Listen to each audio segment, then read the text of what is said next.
Warning, the following review of God of War contains spoilers within future boss battles and later game cutscenes and certain things that happen in later game moments. If you haven't beaten God of War or are still playing through God of War right now, I'm giving you guys a chance to turn back right now before the review starts. However, before you go, hit that like button for me, and if you're new to the channel, hit that like and subscribe button for me, and new and returning people can hit that like, subscribe, and the little notification bell icon to stay up to date with everything that I'm doing. I thank you guys for coming to the video. I thank you guys for coming to check it out, and if you have beat God of War, enjoy the review. So let's get started with the review. Cue the music.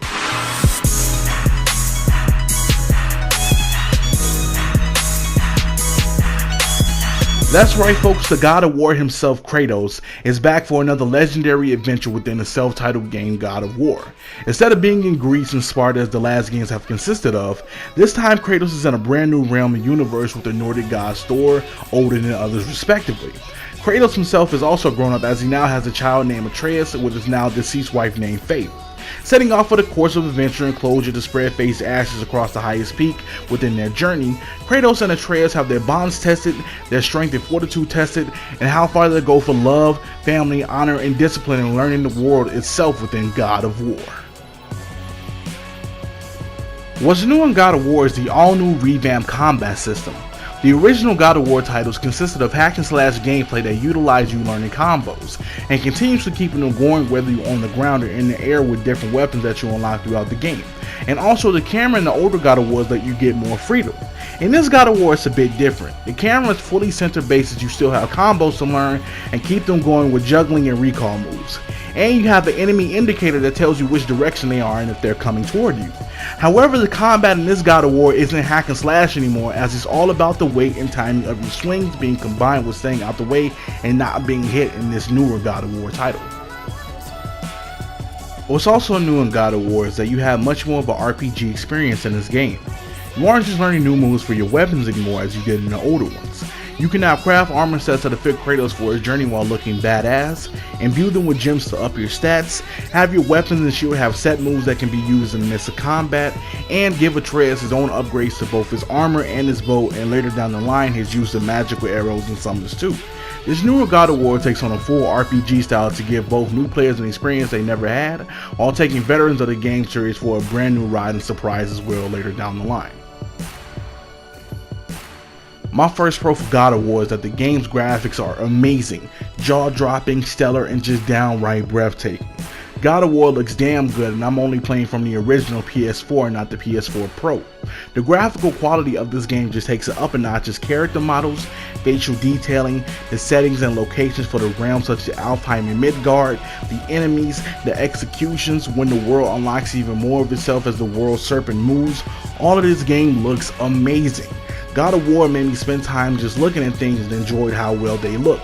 Being shocked from cutscene to cutscene and cinematic from how damn good they did with it, and the seamless transition from cinematic to in-game. It's definitely a pro for me. My next pro is that the story of God of War is also amazing. It has moments where there's some downtime, but when the action begins, it cranks up the engine and really begins. God of War initially has a slow burn in the beginning. As the world begins to unlock and you get to know the older Kratos and Atreus, but as time progresses after the first meetup with the stranger, this game then starts to get better and better and better. There's so much action, so much intense story moments, some downright shocking moments that are happening in the story also. It takes pieces of the Nordic lore and kind of warps them around to fit Kratos being there now, but it does a great job of warping it and just naturally makes Kratos fit around the entire lore itself as if he was a missing piece. It's definitely a pro for me. My next pro for God of War is that the character development for both Kratos and Atreus are really good. Throughout moments of this game, Kratos is this hard-hitting father who wants to discipline his son. Then throughout you see him having softer moments where you see him being a dad and kinder to Atreus, finally letting him in and bringing the more tougher exterior down. Then as you go through the story, Atreus starts off a bit more confused and knowing the land, helping out in battle whenever he can. Atreus then begins to get fearless, helping and even taking charge in battle sometimes, and then also becoming super annoying as he discovers something later on.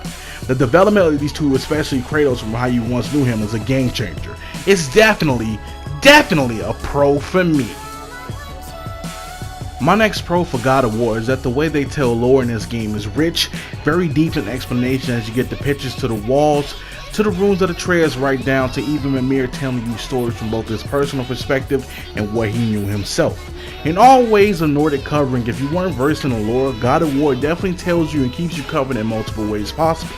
You learn about the Aesir, Vanir, the Giants, Thor's sons, Odin and Freya, Odin himself, Ragnarok, the World Serpent, and literally everything this game can keep you covered with, they keep you covered.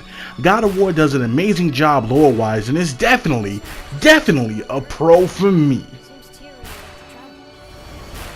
My next pro for God of War is that the boss battles in this game are epic. From fighting giant dragons, angry trolls, angry gods, and corrupted Valkyries, God of War does not slow down 1 second on the epic meter when it comes to these fights.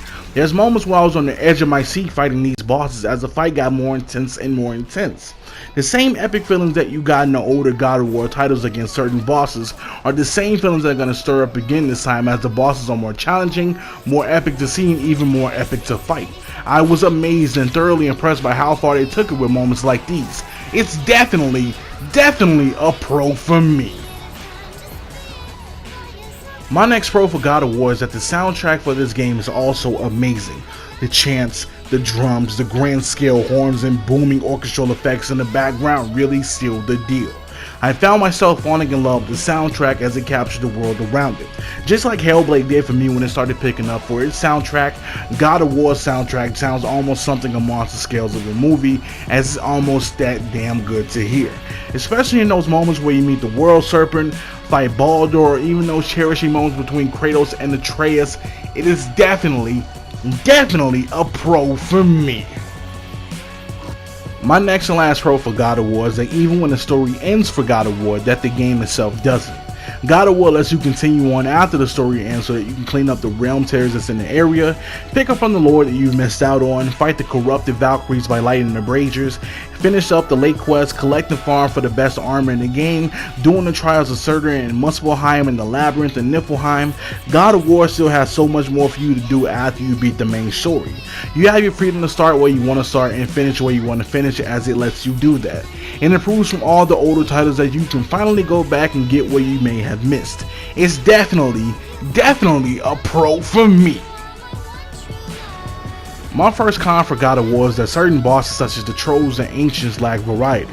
While some of them may look different and have one different moveset about them, they basically all pretty much do the same move throughout. The trolls do the same jab jab mash down combo and later begin to flame the frost or fire whatever they have at you.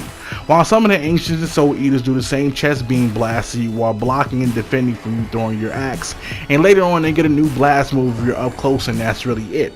It kind of shows laziness in just that area of God of War, as everything else feels refreshed and brand new. It's definitely a con for me. My last and final con for God of War is that they don't get into an explanation of how he survives the ending of God of War 3.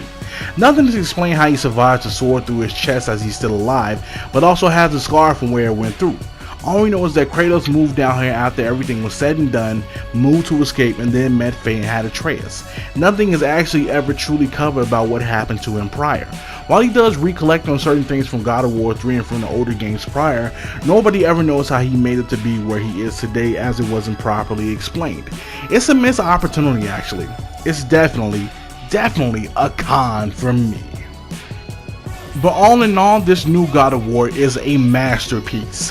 From the amazing graphics that are damn good to look at and see, to the incredible story that will have you on the edge of your seat, to the lore that gets so enriching in the game that gets explained so well, to the awesome boss battles that are just crazy to play, and even the fact that when the story ends in God of War that the game doesn't is incredible for a God of War title.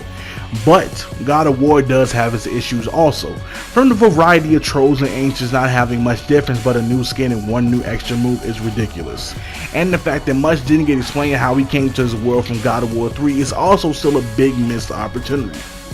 But with that being said, I'll be giving God of War from Sony Santa Monica a 5 out of 5. Alright folks, that is it for my God of War review. Thank you guys for stopping on by. If you haven't gone and check it out, go check out my review of Sea of Thieves for the Xbox One.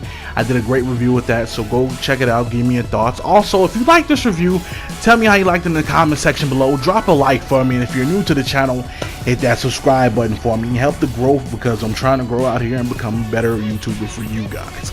Also, what's coming up this week, I will be having my first ever movie review with Avengers Infinity War.